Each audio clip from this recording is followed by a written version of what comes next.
The man who broke Taylor Swift's heart, for good. Taylor Swift was one of the biggest stars in the world. She had millions of fans, hundreds of awards, and songs that played on every radio station.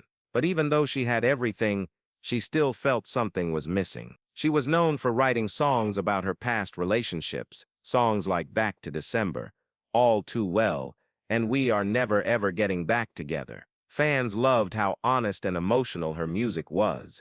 They called her the queen of breakups, but no one knew the real story behind her last heartbreak, the one that changed everything. His name was Ethan. He wasn't a famous actor or a rich businessman. He was just a regular guy who worked at a small coffee shop near where Taylor lived when she first moved to New York City. They met by chance one rainy afternoon. Taylor walked into the coffee shop wearing sunglasses and a hoodie, trying to stay out of sight. She ordered a latte, and as Ethan handed it to her, their hands touched for a second. "Sorry," he said with a smile. "No problem," she replied. "Thanks for the coffee." He didn't recognize her at first. That made her laugh inside. For once, someone didn't treat her like a celebrity. They started talking, just small talk at first about the weather, the city, favorite books.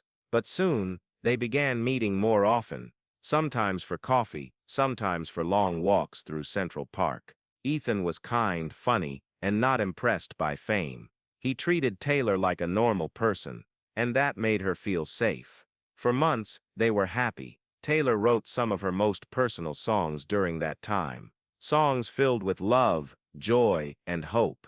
She even thought about writing a song for Ethan, but she never told him. Then came the day everything changed. Taylor had to go on tour across Europe. It was a big deal, months of shows, interviews, and appearances. She promised Ethan she'd call whenever she could. At first, they talked every night. But as the weeks passed, the calls became less frequent. The time zones, the busy schedule, and the distance took a toll on them. When Taylor finally returned to New York, she went straight to the coffee shop. But Ethan wasn't there. The new barista told her Ethan had quit weeks ago and moved back to his hometown in Colorado. Heartbroken, Taylor asked for his number, but the girl said he hadn't left one. That night, Taylor sat alone in her apartment, crying. She didn't understand why he left without saying goodbye. Hadn't they meant something to each other? Days turned into weeks. Still no word from Ethan. She tried to move on. She threw herself into her music, writing sad songs that would later become hits. Her fans loved them, thinking they were about another celebrity ex. But Taylor knew the truth. Ethan was the man who broke her heart.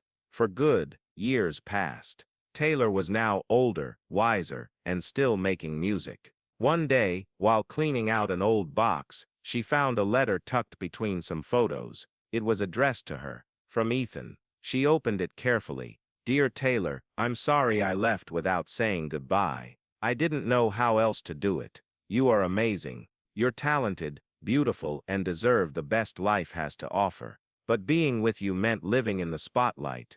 Every moment was wonderful, but I couldn't keep up. I saw how tired you got, how much pressure you were under, and I realized I wasn't the person who could help you through that. I loved you, I still do.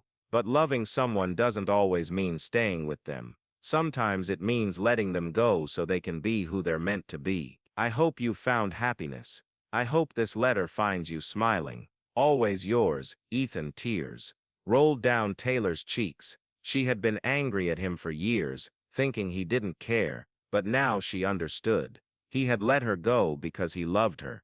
That night, Taylor sat at her piano and began to play. A soft melody filled the room, followed by words she hadn't written in a long time, not about pain or anger, but about understanding and peace. She called the song For Good. When it was released, fans were surprised. It was different from her usual breakup songs. There was no bitterness, no blame, just gratitude and healing. No one knew what inspired it, not even the reporters or the gossip sites. But somewhere in Colorado, a man named Ethan sat by a window, listening to the song on the radio. He smiled, knowing that maybe, just maybe, she had forgiven him. And that was enough. Taylor didn't write For Good just to release it and move on. She kept it close to her heart. like a secret gift she gave herself. The song wasn't for the charts or the awards, it was for healing. She started thinking about how many times she had written songs out of pain, sadness, or anger. Those songs helped her cope, but this time felt different. Writing for good made her feel lighter, like a weight had lifted off her chest. She realized that love doesn't always have to end in marriage or forever. Sometimes it's about learning something important, about yourself, about life, about what matters most. Ethan had taught her that. He reminded her that being famous didn't mean you couldn't get hurt, that even queens could cry, and that sometimes the people who leave are the ones who care enough to let you go. After the song came out, Taylor decided to take a break from touring, not because she was sad, but because she wanted to live a little differently. She spent more time with her family, visited places she'd never seen, and even went back to New York City. One day, while walking through Central Park, the same park where she and Ethan used to walk, she saw a small music stand where a young girl was singing one of Taylor's songs. It was for good. Taylor smiled and stood quietly, listening. When the girl finished, she clapped softly. "You're really good," Taylor said. The girl turned around, surprised.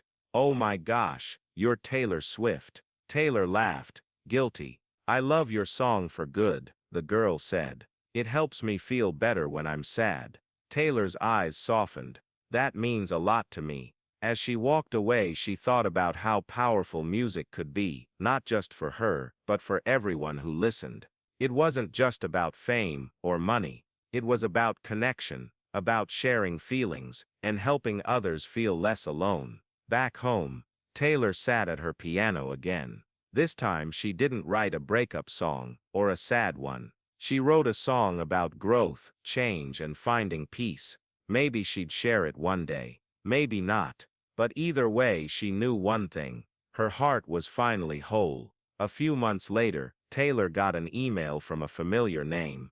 It was Ethan. He wrote, "Hey Taylor, I heard your song. I hope you don't mind. I looked up the lyrics online. It meant a lot to hear your side of things. I'm happy you found peace. You deserve it. Take care, Eat." Taylor read it over and over. Then she typed back, "Thank you for loving me enough to let me go. You were part of my story, and I'll always remember that. Hope you're doing well.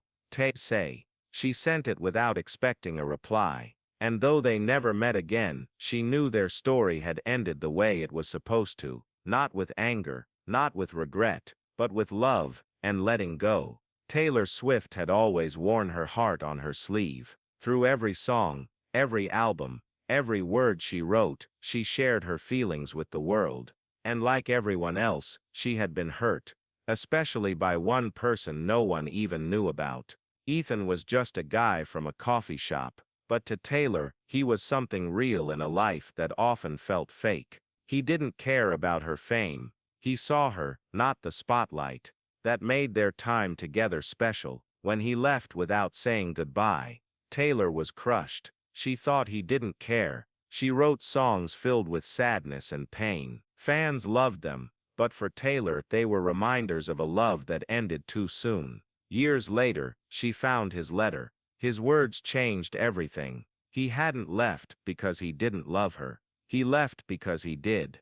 He wanted her to shine, to be the star she was meant to be, without being held back by someone who couldn't live in her world. That understanding healed her heart, in a way nothing else could. She wrote for good, not out of sadness but gratitude. It was her way of saying thank you to Ethan, to love, and to life, for teaching her that sometimes letting go is the kindest thing of all. Taylor moved forward, not with anger or sorrow, but with peace. And somewhere far away, Ethan smiled, knowing that maybe, just maybe, she understood now. Their story wasn't about forever. It was about love that lasts in a different way. A love that helped her grow, and that was enough.